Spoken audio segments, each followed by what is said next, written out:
Today, D is no longer held back by his past barriers. He has a renewed opportunity to pursue employment, to pursue stability, and just have a brighter future. This next story, we're going to call her Miss S.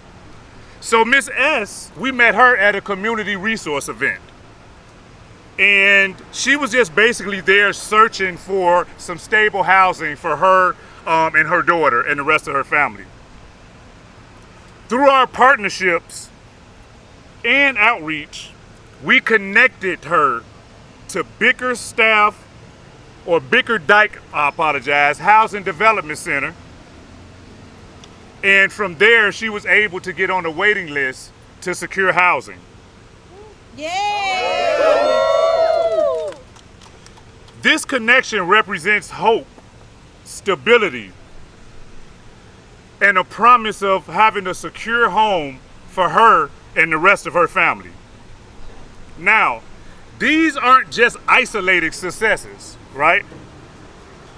They are the direct result of intentional investment. Access to justice funding allows us to meet people where they are, remove systemic barriers, and to create real pathways to second chances. That's right. So, we respectfully urge you to continue supporting, and not just supporting, expanding these critical resources so individuals like D and Miss S can move forward and thrive in their lives. That's right. And I appreciate the opportunity to speak here today. Thank you, thank you.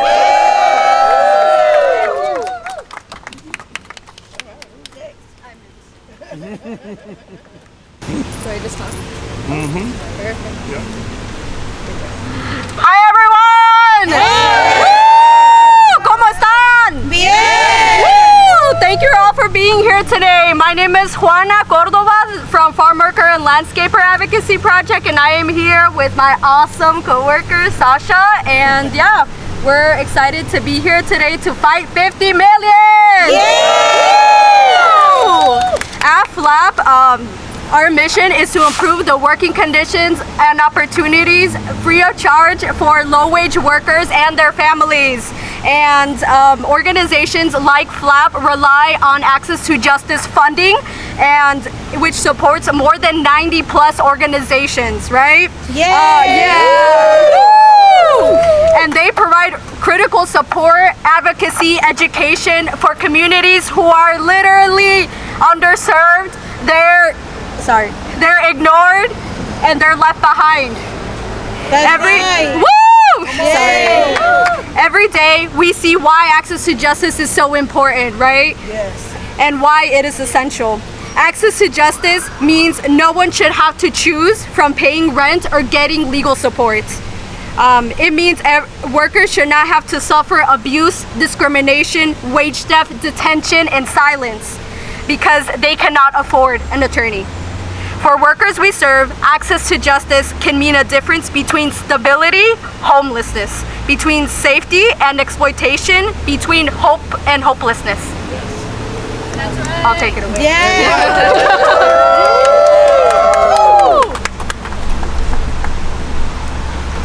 How do you do this? You're just going. Okay.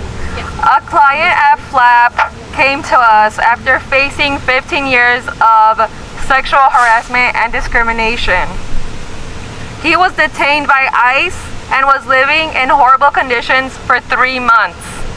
When he came to us, he was very, very sad. He told us that he lost his job and his meaning of life. He came to us in need of financial and legal assistance, and we were able to help him a little bit. We need $50 million in order to help people like this, people who came to us, just a few of the people that we were able to hear from. There's many, many more out there, and we need help to expand and give more financial resources to people in need. That's Access- correct. Yes, thank you. Access to justice is very, very important. We need financial support. We need support for people who are in need. So please, please, please support. And thank you so much for everyone that's here. We are all working in this together. Yeah. Thank you.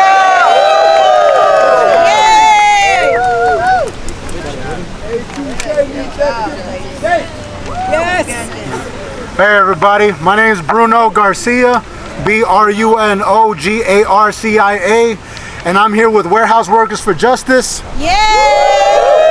I'm a Joliet resident and someone who has been given a major reprieve thanks to the expungement program. I cannot understate how life-changing this program has been for me. I no longer have to resort to taking whatever job, often minimum wage, simply because they don't run background checks. I can choose what field I want to work in and have the ability to decide what jobs I want to take.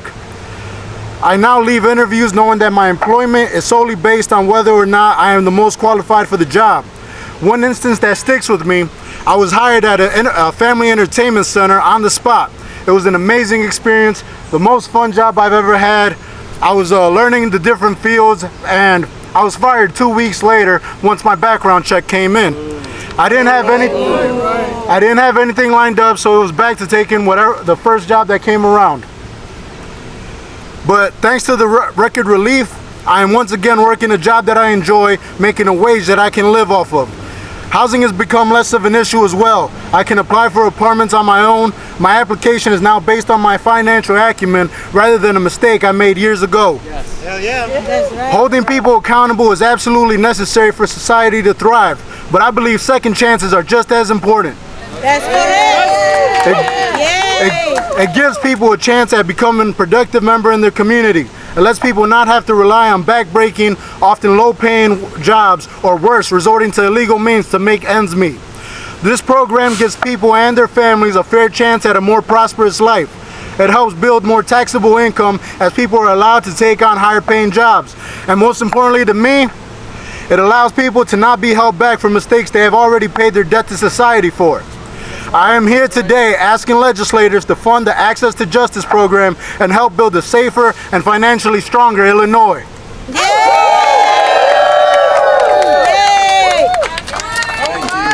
That's right. Hello. Hey. My name is Eric Watkins, and I'm here right now representing First Followers. Right now, First Followers Reentry Program. So what we do right now is that we help families be put back together through reentry. So we build stronger communities through reentry. My story is that I've been incarcerated 28 years prior to my release last year. While incarcerated, being wrongfully convicted and also actually innocent, I still needed a place to stay, a place to grow. So to be able to move from the courtroom to the classroom and to the community is definitely needed for persons and their families when it comes to reentry. When it comes to the courtroom, one of the things that we're faced with, persons that are wrongfully incarcerated or persons that are incarcerated who are still overcoming their negative backgrounds, is changing that negative narrative by positivity. So one of the things that I was able to do while incarcerated, definitely by the grace of God and the people who support me, is to be able to build educational programs. I was able to earn a master's degree and a bachelor's degree. Yeah. While inside, to be able to major in American jurisprudence, transformative justice, and education for my bachelor's degree, and then in restorative justice for my master's degree. But it didn't just stop there. We was able to produce programs that would also create internships while incarcerated, and to be able to show that persons that are currently incarcerated are experts in their field. So when we talk about being able to change the negative narrative, it's how you see us, it's how you free us. So one of the things that we do stand by is that, as people have always said, that hurt people, we say that healed people heal people. Yes. And so one of the things that A2J does is be able to fund that healing through reentry programs such as First Followers and the men and women that you see here. So to be able to do that is definitely our life's calling. Whenever we talk about not only on paper, I believe that the greatest thing for education is to graduate, if you say, it's students from information to application.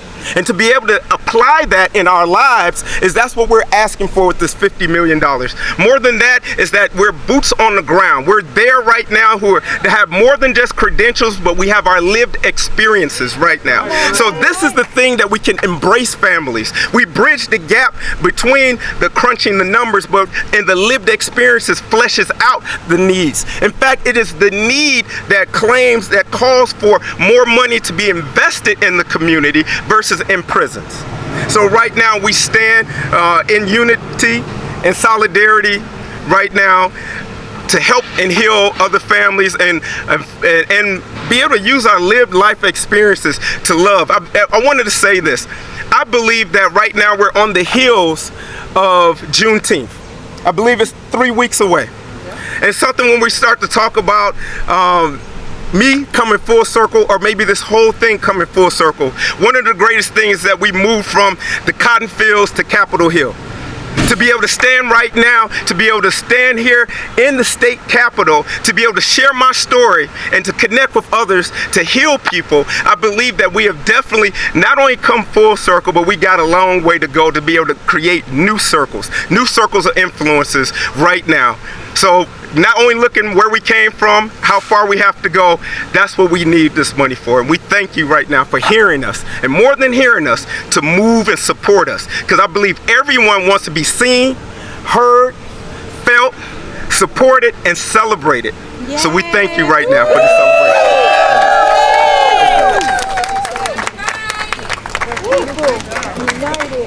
Never be defeated. The people united will never be defeated. The people united will never be defeated. Yes, thank you everyone. I appreciate that energy.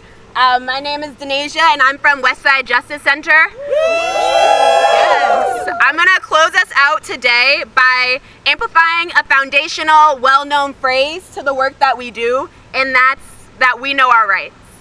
All right, so systems of power are constantly betting on the fact that we don't know our rights and betting on the fact that they can get away with our rights not being enforced, and that is not the case.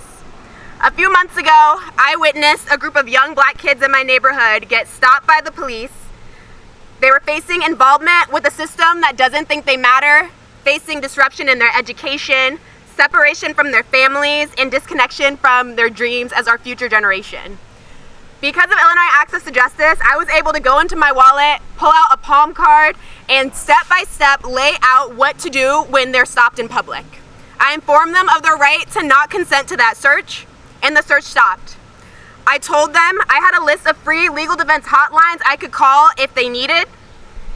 I asked them to ask if they were free to go, and they were. They got to go home to families and communities that love them. I say all that because I know there's a certain reality that all the people here today understand, and that reality is being seen sometimes as a statistic instead of a person. But in our coalition's community-based work, each number gets to represent a different story, stories of dignity and value. In this past year, we trained over 900 community navigators who went into barbershops and into schools and into their neighborhoods, meeting people where they are because we are the people, in order to reach over 1.5 million people with legal information that can be trusted. And that way, our program is not solely reactionary, it is preventative of the need for even more future legal services. In fiscal year 26, we represented over 24,000 people across the state in cases that changed their lives. That's 24,000 people. Yes, let's give it up. Yes, people who could have been detained or deported, people who survived sexual violence and systemic abuse, people who could have lost their homes and their children. 24,000 times someone showed up, whether it be a lawyer or a community navigator, and someone said, "You matter, your case matters, your family matters." So whether you're an immigrant facing deportation or incarcerated in our prisons, whether you're trying to keep a roof over your head, Whether you're fighting to get the benefits that you're entitled to, the barriers to justice are the same, and too often it feels impossible. But that's what makes our community and program so special, is that we can come together in a coalition in a structured way to build power that overcomes those divides in order to make sure we can all access the justice we deserve. This year, yes, we have recorded over 300 interactions with legislators as of today. We have kept showing up in Springfield, doing the work, and we are seeing the results of that. Legislators are listening. We have over 60 people who support us at $50 million, and they understand that we cannot have justice if it's only for people who can afford it. The will is there, our support is there because we've done the work year round. We built the relationships and made sure our legislators understand what's at stake as enforcement increases and carceral systems expand. We're making sure people know the current federal attacks on our communities that exacerbate the decades of disinvestment and harm will be challenged. Our coalition is growing and our organizing is as well. We are refusing to accept systems that are currently in place that were not designed with us in mind, and we're asking for $50 million because that is what it costs to defend more people in our community who are being targeted, to keep more families together when systems try to tear them apart, and it costs $50 million to make sure we reach into more neighborhoods in our state. Access to justice. Yes, access to justice. Yes, we're gonna keep fighting for what we need and what we deserve. Thank you. Let's get our $50 million.